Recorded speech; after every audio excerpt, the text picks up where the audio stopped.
government. Federal government features are completed. Yes, sir. Not merits and demerits are not completed. Already you know about the unitary form of government. Unitary form of government, merits and demerits, you know. What are the demerits of the unitary form of government? That demerits are for the federal government merits.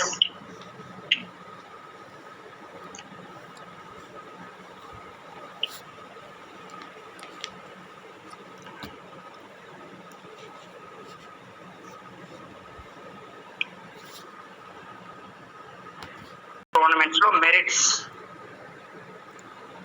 అందులో చూడండి actual గా comparison between the unitary and federal governments comparison చేసుకుంటే that demerits of the unitary form of governments federal government కి అది merits గా ఉంటాయి. ఇందులో merit లో ఫస్ట్ మెరిట్ ఏముంది అంటే utility to each states. Utility to each states federal government లో కారణం ఏంటి అంటే actually central government and state government having అదే federal government. Central government and state government. నా వాయిస్ వస్తుంది కదా మీకు? Yes, sir. Are you listening my voice?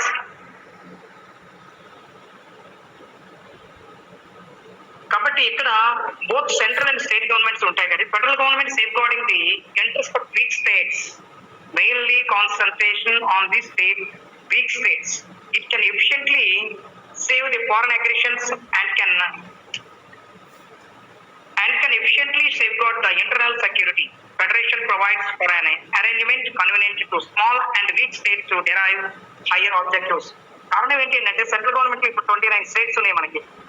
Indian government కి సంబంధించిన 29 స్టేట్స్ ఉన్నాయి. ఇందులో వీక్ స్టేట్స్ ఉంటాయి, బాగా వీక్ గా ఉండే స్టేట్స్ ఉన్నాయి.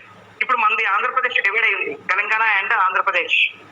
వీటికి సంబంధించిన వరకు ఫైనాన్షియల్ సపోర్ట్ ఇవ్వడం కానీ, తర్వాత దీనికి సంబంధించిన కంప్లీట్ సెక్యూరిటీ ఇవ్వడం కానీ, వీటికి సంబంధించిన వరకును సెంట్రల్ గవర్నమెంట్ అనేది చేస్తుంది. అది only in federal government. Federal government లో మాత్రమే జరుగుతుంది.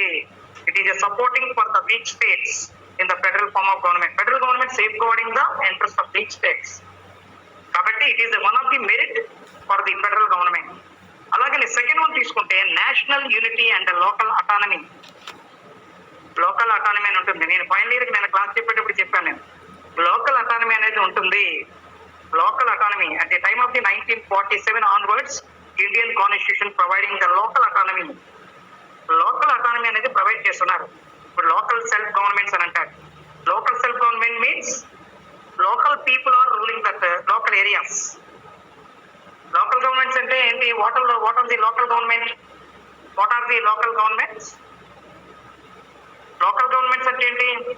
లోకల్ సెల్ఫ్ గవర్నమెంట్స్ అంటే panchayats, village panchayats and also village panchayatis ఒకటే వస్తుందా, ఇంకేమి ఉండవా? లోకల్ సెల్ఫ్ గవర్నమెంట్స్ అంటే దానికి ఒక డెఫినేషన్ ఉంది. లోకల్ సెల్ఫ్ గవర్నమెంట్స్ లో అంటే గ్రామ పంచాయతీస్ ఉన్నాయి, మండల పంచాయతీస్ ఉన్నాయి, జిల్లా పంచాయతీస్ ఉన్నాయి. ఈ 3 కేటగిరీస్ ఆఫ్ అంటే బలవంతరావు మెహతా చెప్పిన కమిటీని తీసుకుంటే, అన్ని రికమెండేషన్స్ మన వాళ్ళు యాక్సెప్ట్ చేసి తీసుకుంటే local autonomy given for the local areas. Local ఏరియాకి కంప్లీట్ గా ఇవ్వడం జరిగింది. అలాగే ఫెడరల్ ఫార్మ్ ఆఫ్ గవర్నమెంట్ లో మాత్రమే చదువుతుంది. యూనిటరీ ఫార్మ్ ఆఫ్ గవర్నమెంట్ లో అది ఉండదు. లోకల్ అటానమీ అనేది ఇవ్వడం జరగదు. Federal form of government is so designed to maintain the national unity by not causing any damage to the divergent local autonomy. ఇక్కడ ఎలాంటి డ్యామేజ్ ఉండదు. కంప్లీట్ గా ఇక్కడ ఏమవుతుంది అంటే డివిజన్ ఆఫ్ పవర్స్ అనేది ఉంటుంది. The powers are separation. The powers are separated powers అనేవి ఉంటాయి. అంటే లెజిస్లేటివ్, ఎగ్జిక్యూటివ్, జ్యుడిషియరీ. అలాగే డిపార్ట్మెంట్స్ అనే different departments having the different powers taken from the state and central government. Central government నుంచి కూడా state government నుంచి కూడా పవర్స్ తీసుకుంటాయి. అందుకని లోకల్ అటానమీ అనేది only in the federal government లో మాత్రమే ఉంటుంది. అండ్ ఆల్సో నేషనల్ యూనిటీ అనేది ఉంటుంది. అలాగే ప్రివెంట్స్ డెస్పోటిజం అనేది ఉంది. Federation checks the despotism of this center and the domination of some large federation units. Rigid constitution, independent judiciary and separation of powers are the prime features of the federation which can able to curb despotism. ఇక్కడ చూసారా ఎక్కువగా జరిగేది ఏంటి అని అంటే ఇక్కడ judiciary, independent judiciary అని ఉంటుంది. It is not a related to any political party. The judiciary body giving the own decisions.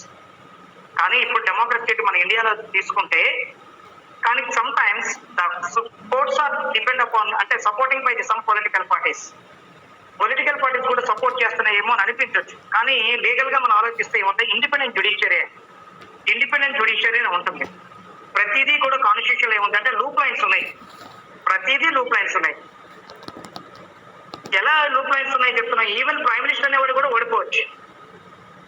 చూసారా నిన్న ఇది ఎక్కడది వెస్ట్ బెంగాల్ ఎలక్షన్స్ తీసుకోండి. వెస్ట్ బెంగాల్ సీఎం ఎవరు, who is the CM of west Bengal? Mamata Banerjee ఒక కాన్స్టిట్యున్సీలో ఓడిపోయింది, ఇంకో కాన్స్టిట్యున్సీలో ఆవిడ సక్సెస్ అయింది. యాక్చువల్ గా 2 తాలూకా దీనిలో కూడా ఫెయిల్యూర్ అయిపోయింది అనుకో. వాట్ ఇస్ ద అంటే యాక్చువల్లీ దట్ పార్టీ అంటే వాళ్ళే గెలిచారు అనుకోండి, సక్సెస్ అయ్యారు అనుకోండి. తృణమూల్ కాంగ్రెస్ సక్సెస్ అయింది, but party leader is failure. అప్పుడు ఏం చేస్తారు చెప్పండి, ఇండియన్ కాన్స్టిట్యూషన్ లో ఒక లూప్ లైన్ ఇచ్చారు. It what is that loop line?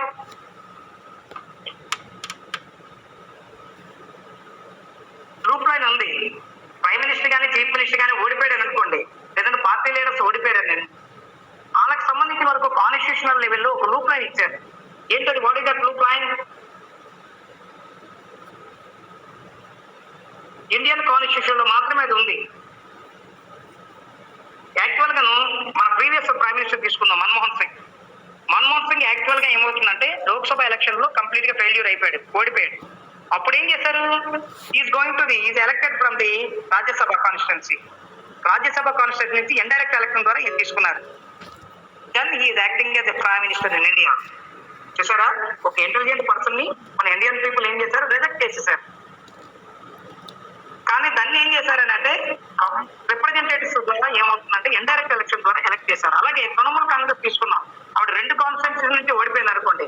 అప్పుడు ఏం చేస్తారు, ఎక్కడైనా ఎమ్మెల్యే సీట్ ఉన్నా లేదంటే ఎమ్మెల్సీ సీట్ సంబంధించి ఉన్నా immediately she participate in that election. కానీ ఎమ్మెల్సీ ఎలక్షన్ లో తీసుకుంటారు. ఎమ్మెల్సీ ఎలక్షన్ ద్వారా తీసుకుంటే ఏమవుతుంది, member of legislative council indirect elect by the legislative members. కాబట్టి హైలీ మెజారిటీ లెజిస్లేటివ్ లో ఎవరికి ఉంది, తృణమూల్ కాంగ్రెస్ ఉంది. కాబట్టి she is indirectly elected. A type లోనే ఎలక్ట్ అయిపోతాడు గ్యారంటీ. అది ఎక్కడ ఉంది అని అంటే మన ఇండియన్ గవర్నమెంట్ ఇండియన్ కాన్స్టిట్యూషన్ లో మాత్రమే ఉంది. కాబట్టి ఇక్కడ ఏమవుతుంది అని అంటే rigid constitution, it is a very difficult constitution అనటం. sometimes Indian constitution is a rigid constitution and also sometimes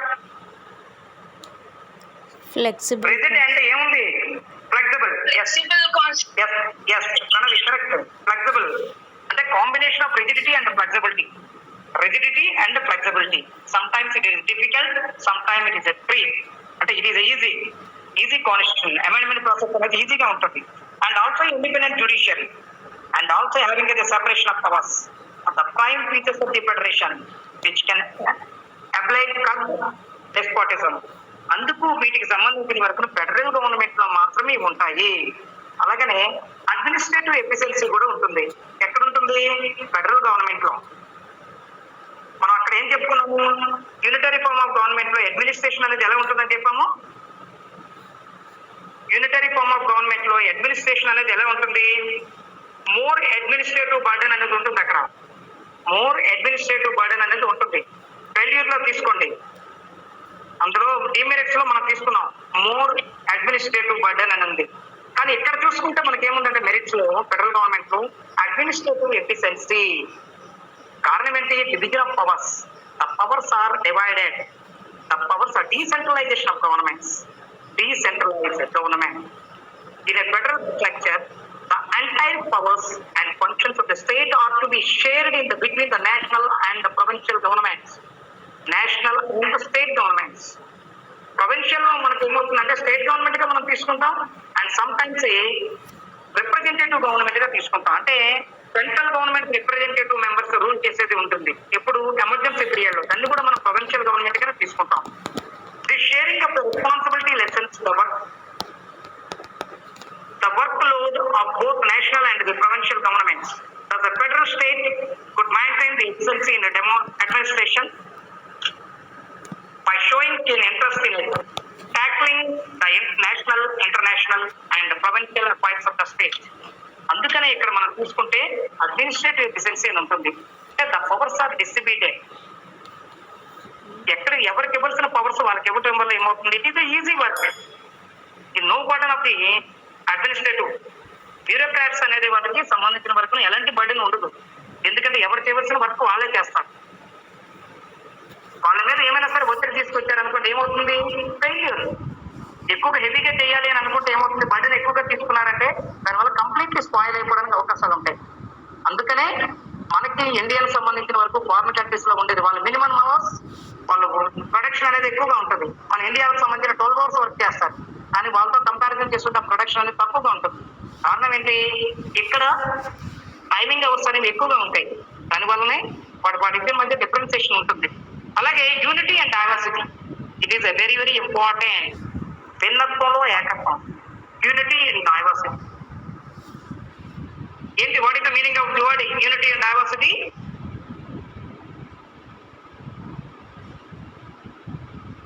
what is the meaning of the word unity and diversity? భిన్నత్వంలో ఏకత్వం అండి. అదే భిన్నత్వంలో ఏకత్వం అంటే ఏంటి అసలు? భిన్నత్వం ఏంటి, ఏకత్వం ఏంటి?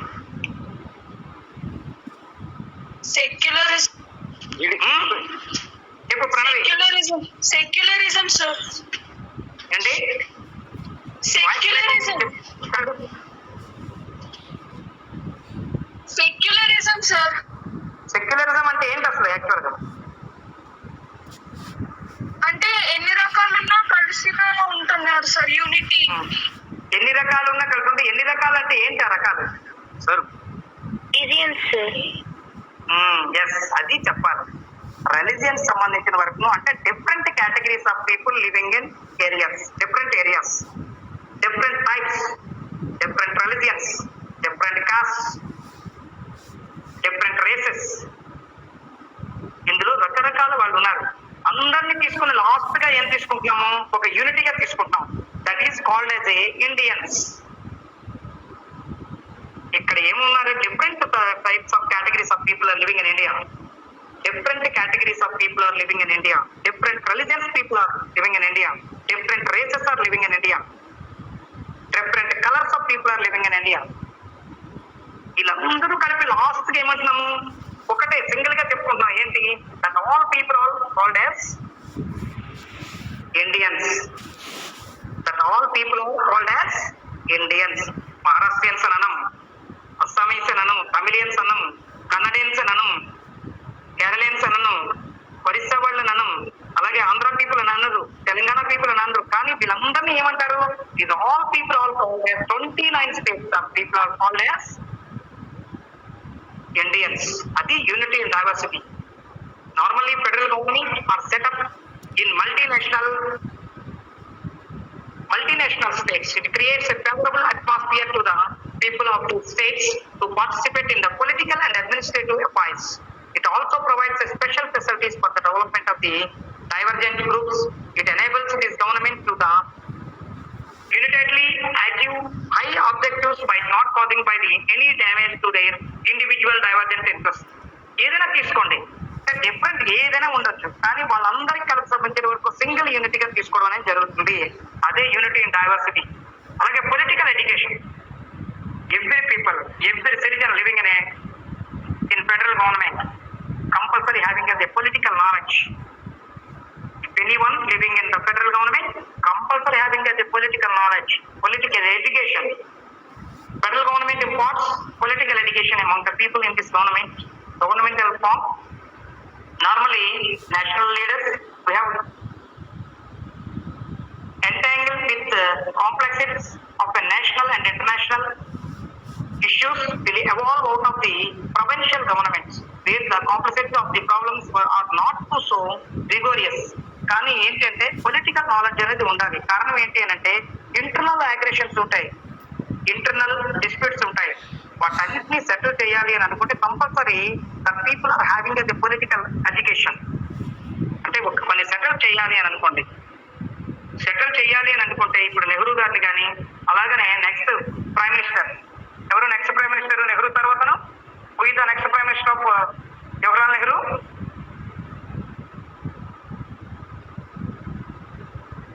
జవహర్లాల్ నెహ్రూ గారు తర్వాత నెక్స్ట్ ప్రైమ్ మినిస్టర్ ఎవరు? పొట్టిగా ఉంటారని అంటారు. ఎవరు అతను? Short person, intelligent person. Lal Bahadur Shastri. Bahadur Shastri. Shastri garu, Lal Bahadur Shastri. ఆయనకుండే నాలెడ్జ్ అనేది ఎలాగుంది చూసారా? ఎంత అతి తక్కువ టైం పనిచేసినా కూడా ఇంటర్నల్ అఫైర్స్ అనేది, అంటే ఎక్స్టర్నల్ అఫైర్స్. అలాగే నేను లాస్ట్ టైం బీజేపీ గవర్నమెంట్ లో తీసుకున్న సుష్మా స్వరాజ్ గారి ఎక్స్టర్నల్ అఫైర్స్ లో వాళ్ళు తీసుకున్న వాళ్ళకి తెలిసిన నాలెడ్జ్ అనేది, అంటే పొలిటికల్ అఫైర్స్ లో వాళ్ళకి political education highly having a political knowledge. ఎవరితో ఏ విధంగా, ఏ నేషన్స్ తో ఎలాగ ఉండాలి, సెటిల్మెంట్ ఎలా ఉండాలి, ఎలా తీసుకోవాలి, కంపల్సరీ ఉండాలి. అలాగే ఇంటర్నల్ గా మనం పొలిటికల్ అంటే గవర్నమెంట్ లో ఇన్వాల్వ్ అవ్వాలంటే compulsory having a political knowledge. ఏదో డైరెక్ట్ గా ఎలక్షన్ లో పోటీ చేసామనుకోండి, దానికి సంబంధించిన వరకు డైరెక్ట్ పోటీ చేసినట్టు ఉండదు, తర్వాత పరిస్థితి వేరేగా ఉంటుంది. చూసారా, ఒక ఐఏఎస్ ఆఫీసర్ లోక్సభ సంబంధించిన జయప్రకాష్ నారాయణ గారు లాగానే పార్టీ ఏమీ లేకుండా అయిపోయింది. Is having a highly knowledge, is one of the IAS officer. But election లో పోటీ చేస్తే ఆయనకు వచ్చే పర్సంటేజ్ ఆఫ్ ఓట్స్ కూడా చాలా వెరీ లీస్ట్ పర్సంటేజ్. డిపాజిట్స్ కూడా ఆయనకు రాని పరిస్థితి అయిపోయింది. కారణం ఏంటి? People are different. కాబట్టి దానికి సంబంధించిన వరకు పొలిటికల్ నాలెడ్జ్ అంటే attracted policies, introducing the attracted policy, people attracted policies. ప్రజలతో చక్కగా వాళ్ళతో ఇంటరాక్ట్ అవుతున్నట్టుగా ఉండాలి. ఇంటరాక్ట్ అవుతూ వాళ్ళ దగ్గర నుంచి మనం ఈ తాలూకా ఓట్స్ అనేవి తీసుకునేటట్టుగా ఉండాలి. అలాగే ఎకనామికలీ బెనిఫిషియల్, ఫెడరల్ గవర్నమెంట్ లో ఎకనామికలీ బెనిఫిషియల్స్ అనేవి ఉంటాయి. Federal form of government helps small states to pool their resources and achieve rapid development. Moreover, people will be very much beneficial by not having any international tariff, etc.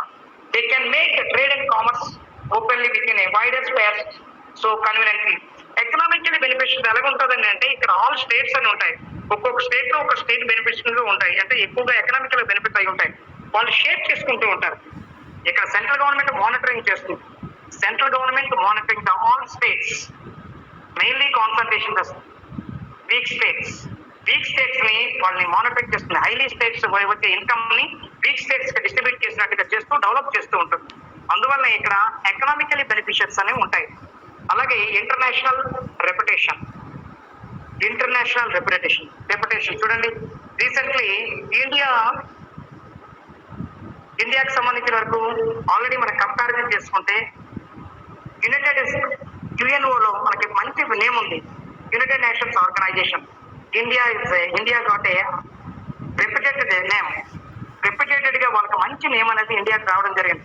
And also asking for the permanent status in the security council. Permanent status కూడా మనకి ఇండియాకి అతి త్వరలో ఇవ్వబోతున్నారు అన్నట్టుగా ఉంది. అంటే కారణం ఏంటి? ఎక్కడ what are the permanent states in the UNO లో ఉండే పర్మనెంట్ స్టేట్స్ ఏంటి? Security council what are the permanent states in the security council? You know security council is the one of the organ of the UNO, United Nations Organization. మీకు next class లో వస్తాయి, second year third year లో వస్తాయి, అప్పుడు చెప్పుకున్నాం. ఇప్పుడు ఇందులో ఉండే మెయిన్ నేషన్స్ ఏమున్నాయని మీకు చెప్పాను నేను అంతకుముందు. సెక్యూరిటీ కౌన్సిల్ లో ఉండే పర్మనెంట్ నేషన్స్ ఏంటి? What are they? America, China, Russia. America, Russia, Britain, US, UK, Russia, China, France.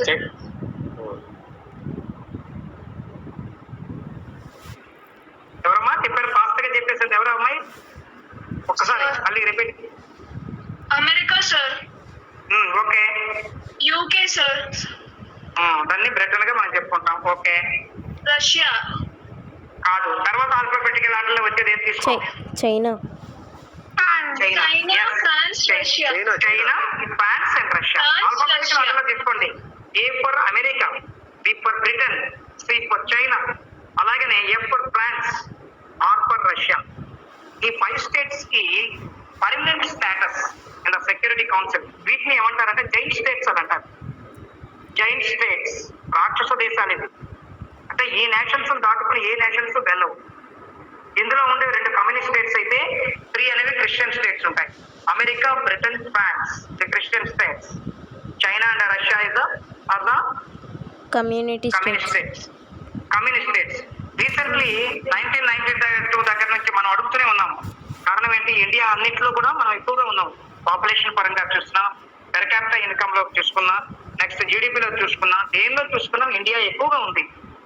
National resources లో సంబంధించి నేషనల్ రిసోర్సెస్ లో చూసుకున్నా ఇండియా హైలీగా ఉంది. Why the UNO not given to the permanent status in the security council? సెక్యూరిటీలో ఎందుకు ఇవ్వకూడదు అని ఇచ్చారనుకోండి, అప్పుడు ఏమవుతుంది? యాక్చువల్ గా ప్రీవియస్ ఇయర్స్ లో ఎందుకు ఇవ్వలేదు అని అంటే, మనకి సపోర్టెడ్ నేషన్స్ ఏం తెలుసా? Russia and China. ఇండియాకి ఎక్కువగా సపోర్ట్ చేసే నేషన్స్ అయితే కమ్యూనిస్ట్ స్టేట్స్ సపోర్ట్ చేసేవి అప్పట్లో. ఎవరు? జవహర్లాల్ నెహ్రూ గారు ఉండే టైంలో కానీ, తర్వాత వచ్చే ఇందిరాగాంధీ టైంలో కానీ వీళ్ళే. America, China and Russia communist states. కాబట్టి India supported to these 2 states. ఈ రెండు దేశాలకి వాళ్ళు సపోర్ట్ చేస్తారు ఇండియా. అప్పుడు చేసేటప్పుడు ఏమవుతుంది? అమెరికా, బ్రిటన్, ఫ్రాన్స్ అనే 3 అయిపోతాయి. ఇక్కడ 3 నేషనల్స్ అయితే అప్పుడు ఏమవుతుంది? ఈక్వల్ అయిపోతాయి. ఏ బిల్ అయినా కూడాను ఇది అవ్వడానికి అవకాశం లేదు. అప్పుడే America started the new status for the Germany. Germany వాళ్ళకి కొత్త స్టేటస్. అమెరికా ఇండియా వాళ్ళకి ఇస్తే జర్మనీ వాళ్ళకి ఇవ్వాలి అని పట్టుబట్టారు. అందుకనే జర్మనీ వాళ్ళకి ఇస్తే జర్మనీ అప్పుడు ఏమవుతుంది? America, Britain, France, Germany 4 states అయిపోతాయి. అంటే ఏది పెట్టినా కూడా వాళ్ళు ఏమవుతుంది? వాళ్ళకి సపోర్టింగ్ వస్తుంది. అమెరికా, చైనాను, రష్యా అండ్ ఇండియాను 3 నేషన్స్ అయిపోతాయి. అంటే ఇంతకు ముందు అనుకుంటేవాడు, ఇప్పుడు కాదులే. ఇప్పుడు ఎందుకంటే completely against of the China. Russia వాళ్ళు మనకు సపోర్టెడ్, చైనా వాళ్ళు ఎగ్నెస్ట్ గా ఉన్నారు కదా. ఇప్పుడు అమెరికా మనకు సపోర్టెడ్. కాబట్టి international reputation is the very very important in the federal government. Federal states can achieve some political domination in the international arena. This gives the nation a great international recognition.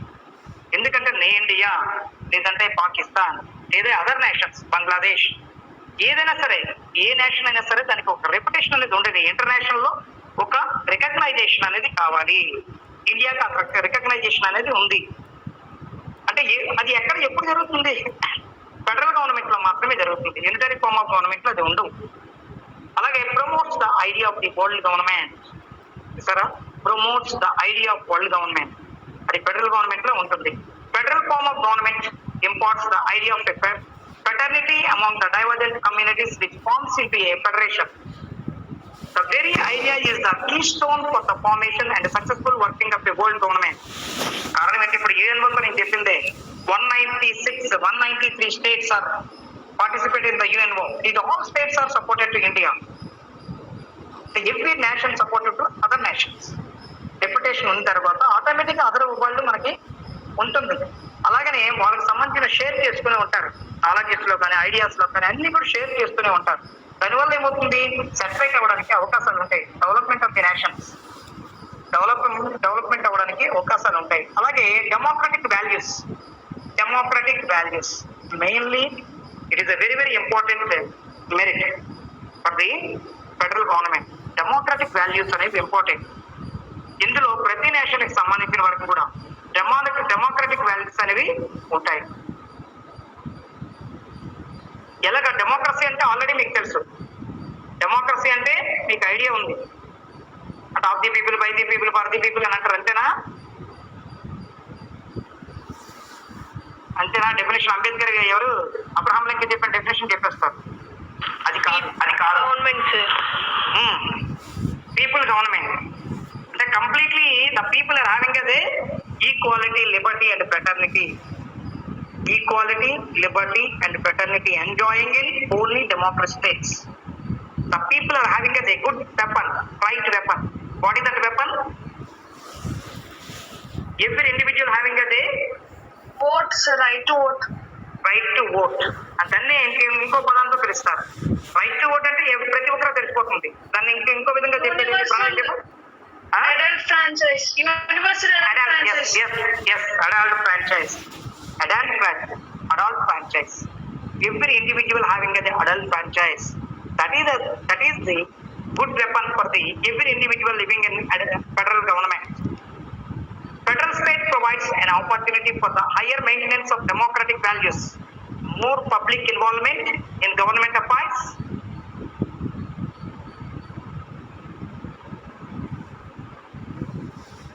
More public involvement of the governmental affairs in the hallmark of the modern democracy. ఇందులో government involvement అంటే government అంటే who is the government, who is the government, who are the government, the people are the government, the people are the government, the people are frame the government, the people frame the government, the people rule the government. That is called as a democracy. That is called as a democracy. కాబట్టి ఇక్కడ ఏమవుతుంది అంటే more public involvement in the governmental affairs.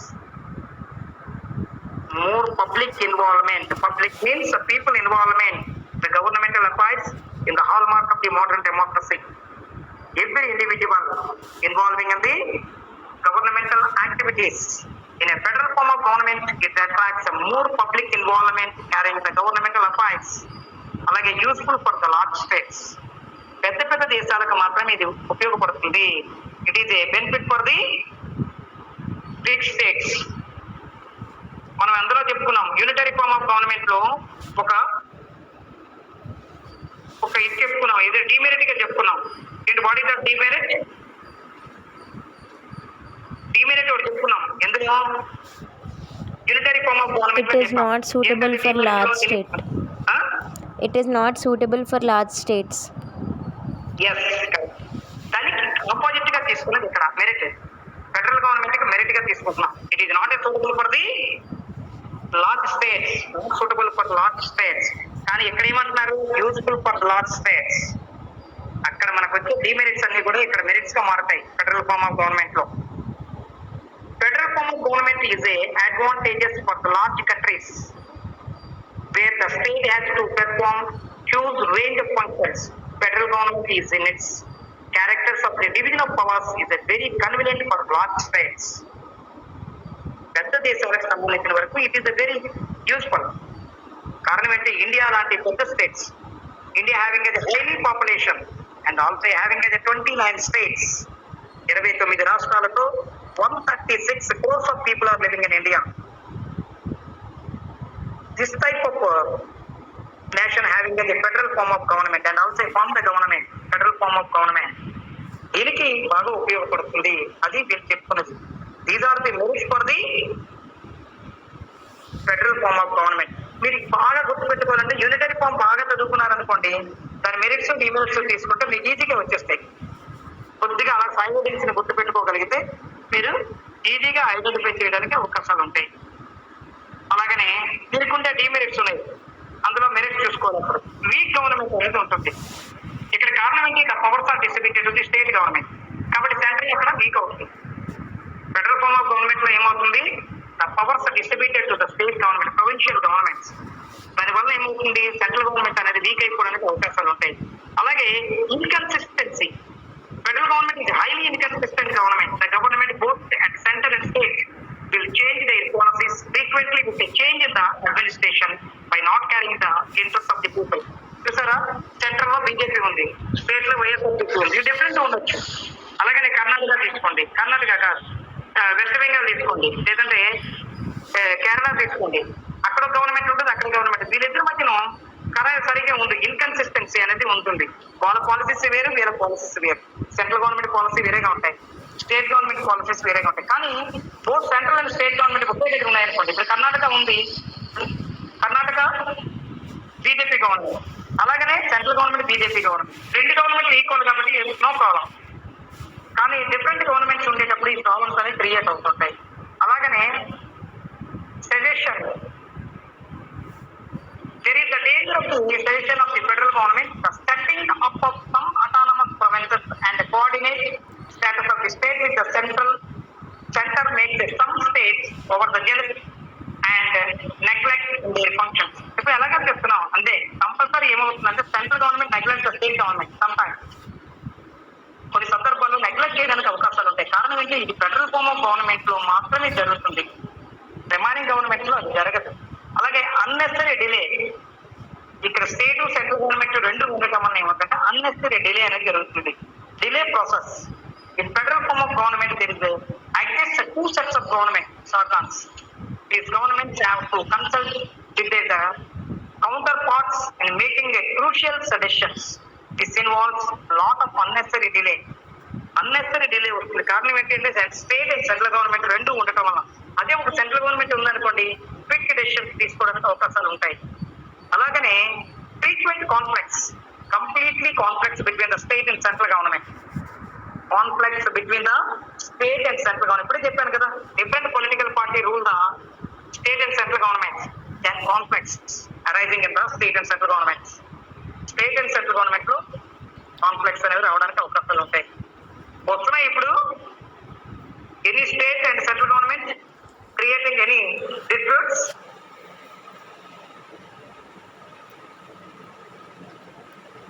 మనకు తెలిసిన ఏ state లో ఎక్కువగా వస్తున్నాయి చెప్పండి ఇప్పుడు ప్రెసెంట్? వెస్ట్ బెంగాల్ లో వస్తుంది ఒకటి. ఇంకా మనకు దగ్గరలో ఉన్న స్టేట్ తీసుకోండి. తెలంగాణలో కూడా వస్తుంది. తెలంగాణలో కూడాను వాళ్ళకి సంబంధించిన వరకు central and state government, conflicts between the central and state government for some issues. కొన్ని ఇష్యూస్ విషయంలో మాత్రం వాళ్ళ ఇద్దరి మధ్యన కాన్ఫ్లిక్ట్స్ ఉన్నాయి. అలాగే expensive, highly expensive the state and central government form the different. ఎక్కడ ఏమన్నాము? లెస్ ఎక్స్పెన్సివ్ అని చెప్పుకున్నాము. ఇక్కడ యూనిటరీ ఫార్మ్ ఆఫ్ గవర్నమెంట్ ఎందులో ఎక్స్పెన్సివ్, హైలీ ఎక్స్పెన్సివ్. కారణం ఏంటి? బోత్ హౌసెస్ ఉంటాయి. అలాగనే నెక్స్ట్ టైం ఉంటాయి స్టేట్ అండ్ సెంట్రల్ గవర్నమెంట్స్ ఉంటాయి. దీనివల్ల హైలీ ఎక్స్పెన్సివ్ తో కూడుకున్నది ఉంటుంది. అలాగే ఎక్స్ట్రీమ్ రిజిడిటీతో కొనుక్కుంటుంది. నార్మల్లీ ఫెడరల్ కాన్స్టిట్యూషన్ ఇది ఎక్స్ట్రీమ్లీ రిజిడ్. కారణం ఏంటంటే రిజిడిటీతో కూడుకున్నది. అంటే it is a very difficult process. కాబట్టి ఇది రిజిడ్, ఎక్స్ట్రీమ్లీ రిజిడిటీ అనేది చెప్పుకుంటాం.